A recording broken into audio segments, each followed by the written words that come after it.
those with children aged 8 to 18. When combined with screen use for work, that amounts to more than 9 hours each day. As most of us will freely admit, our concentration spans, our sleep habits, and even our conversational skills are negatively affected by over-reliance on interactive technology. So limiting screen time is a family-wide challenge and requires a family-wide solution. That's just what this book is designed to offer. Primetime Parenting outlines an evening plan to help parents navigate child-rearing and parental self-care in the digital age.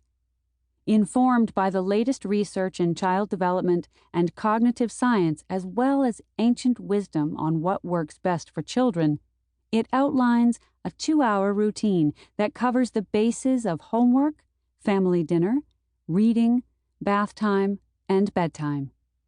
Importantly, it leaves plenty of time for the parent to relax, refresh, and recharge themselves. Why devote a book entirely to school nights? As challenging as school nights are to tired parents, they are critical to the development of school-age children. Reconnecting with family, processing the events of the day, facing down the challenges of homework and nightly reading, receiving nourishment in the form of healthy food, parental attention, and lively conversation, and falling asleep at a reasonable time. All of these habits set the child up for success the following morning. Over time, they teach a child how to care for himself as well as how to care about others too. While the structure outlined in Primetime Parenting excludes screen media between 6 p.m. and 8 p.m., I should make clear that I am an avid fan of digital technology. In fact, I've worked on cutting-edge educational technology projects throughout my career and have earned graduate degrees from MIT and Harvard Graduate School of Education, both leaders in the study and development of new educational tools. But after more than 2 decades of immersion in digital media, I simply believe that the best users of any form of technology know when to use it and when to switch it off. That's a lot easier said than done, especially where children are concerned. The prospect of cutting a child off from a social media app or video game can feel a lot like depriving them of oxygen. The ensuing temper tantrums and irritability are sure signs that children are spending too much time in front of screens. And if that doesn't convince you, a look at the data lays bare the facts. In 2018, the average American child spent 6 to 7 hours on digital media a day. The effects of all that screen time can include decreased powers of concentration, increased stress levels, difficulty controlling mood and behavior, poor eye contact, and low frustration tolerance.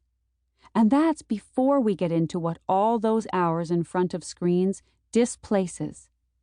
After all, if a child is spending 6 to 7 hours in front of a screen, here's what she's not doing: playing with friends, drawing, building, reading, making things, working on puzzles, talking to family members, participating in sports, developing extracurricular hobbies and skills, completing schoolwork, helping out with chores, and sleeping.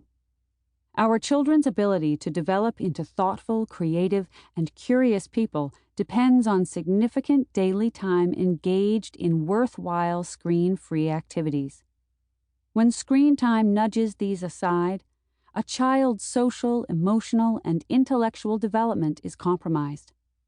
Tellingly, some of the very people who have created the technology that floods our lives set strict limits on their own children's use of it. Bill Gates has stated, "We often set a time after which there is no screen time, and in their case that helps them get to sleep at a reasonable hour." When asked what his children thought of the iPad, Steve Jobs famously replied in 2010, "They haven't used it.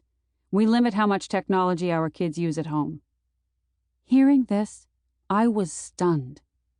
At the time, I was consulting in inner-city public schools, which were making massive investments in iPads. These schools saw it as a bid to traverse the digital divide. I remember a principal...